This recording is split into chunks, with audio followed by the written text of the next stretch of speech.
Hello there people and Pokemon fans alike. Just a few hours ago Nintendo released a Pokemon Direct which was just on Pokemon, and while we didn't get any new Pokemon info or new Pokemon evolutions or even other sort of things like that, we did get some really juicy things that were interesting and then oh my god kind of news. So without further ado, let's get cracking. The first one really want to talk about is the one that they were talking about quite a bit was the Pokemon Bank. Now this is a online kind of like downloadable app for the 3DS, not for the just for the 3DS. And what it certainly does, it kind of like you're able to store 30 Pokemon into one box times 100 boxes, which means you can store from an amount of 3,000 Pokemon. That is just wow, that's just a lot of Pokemon. And this will work in conjunction with X and Y, so you'll be able to deposit and then withdraw. So I don't know if it's kind of like a box or individual sort of thing, but this is actually really good. And what you'll also get is a kind of, this is a free sort of download towards it, and it's the Poke Transfer, which you'll be able to transfer Pokemon from Pokemon Black and White, Black 2 and White 2 in those Pokemon boxes onto the Poke Transfer. So it makes that whole process from getting those Pokemon into your current gen a lot simpler. But however, there is a little problem. They are going to be introducing a kind of annual fee even. This I can see perfectly fine because Pokemon is such a big thing, and as long as it's not expensive, as long as it's reasonably priced, because I think this could be a big turn off for people if they feel that they have to use this just in order to store more Pokemon, and if they don't like it they're not going to sort of invest in it. But they did say that the reason they have this fee because they want to be able to keep maintaining this process, and this means when you go into say Generation 7 that you'll be able to transfer those Pokemon sort of into this one. So it means that they're being like, you know, logical about this. They're thinking about the future more. So I think I give props for Game Freak and Nintendo for actually thinking so far into the future. Now the next part, and the reason why I'm over here, is because while we didn't get any new Pokemon per se, we got new Mega Evolutions. But these weren't just one or two, but there were three, and they were all from the Kanto starters. Because this is the thing, right? Now they said that when you get the new starter Pokemon for this new region, you're not getting it from the Professor.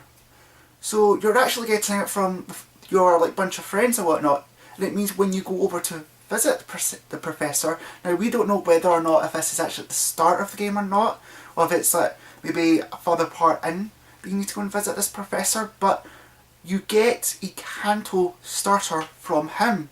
So essentially what you are getting is two new starter Pokemon straight off the bat. That is like, and think of this as well, that Torchic event, you're essentially getting what, 3 Pokemon for free at the start of the journey. That means you could have, you know, an absolute team already, and that's just like, and remember Torchic can Mega Evolve once it gets to Blaziken, of course, to Mega Blaziken. So oh my god. But let's get on to the Kantos. So all the 3 Kanto starters, when you reach their fight, when they fully evolve, you know, into Venusaur, Blastoise, Charizard, they Mega Evolve. So that means Venusaur Mega Evolves into Mega Venusaur, Blastoise Mega Evolves into Mega Blastoise, and Charizard Mega Evolves into Mega Charizard. And while all those designs are really, I love actually, out of all those designs, the Blastoise one is just tremendous. I mean, he's got 2 cannons on his wrist, and he's got 1 massive cannon on his back. That is just true Blastoise. That's just like, that's the best design of all the Mega evolutions, to be fair, because that, you know, just introducing more cannons is just amazing. But they get also abilities. Now for Venusaur he gets the Thick Fat ability, which means that well, he's more resistant to fire and ice, which is his two biggest weakness. So that's tremendous. He also gains, I think, more special attack. I don't know about defences or whatnot. Charizard gets the Drought ability.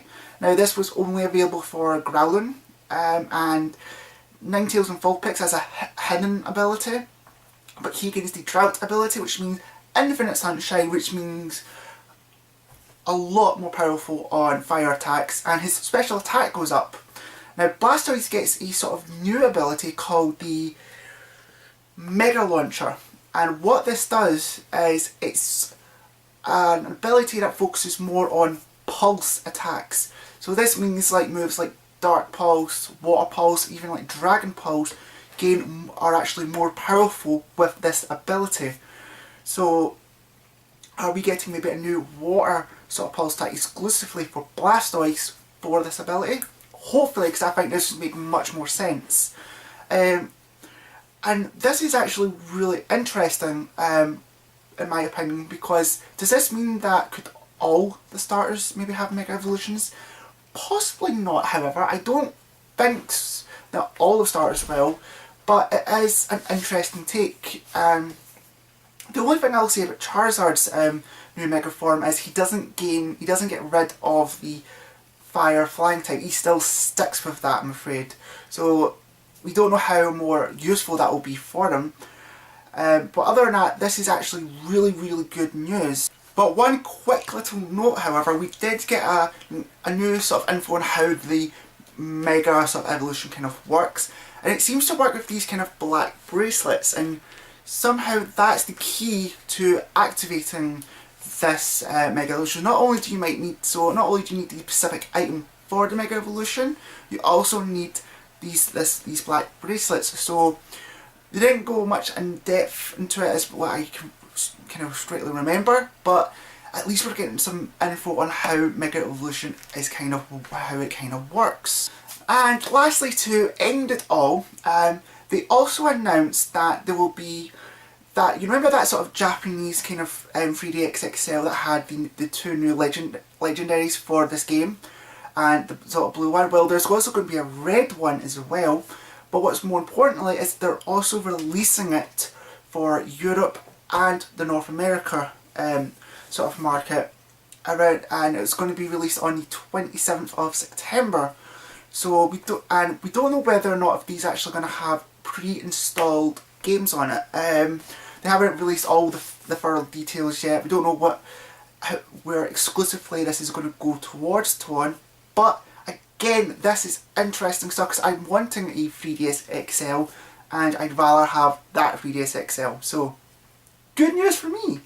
And that's the end of all that news. So I kind of felt overall that the Pokemon Direct was good, but because we didn't get a lot more info that we wanted, I kind of felt a bit thinking that I wish we could have got more on the starter of the new starters, like their new evolutions and maybe some new Pokemon. But hell, maybe I don't think this is going to be the last Nintendo Direct. Like, I think they're going to be they'll release one more, like one last one before the Pokemon games come out. But that's all I have to say. That was all the news I have. If I missed anything, I'll let you know, but I think I covered all the bases. Let me know what you actually think of this. Do you think this was actually really good, bad? What do you think of the new Mega Evolutions? What do you think of the Pokemon box? And do you find this is worthwhile or a complete rip-off? Let me know. I will reply back as much as I can, maybe. And with all that, I'll see you guys pretty damn soon.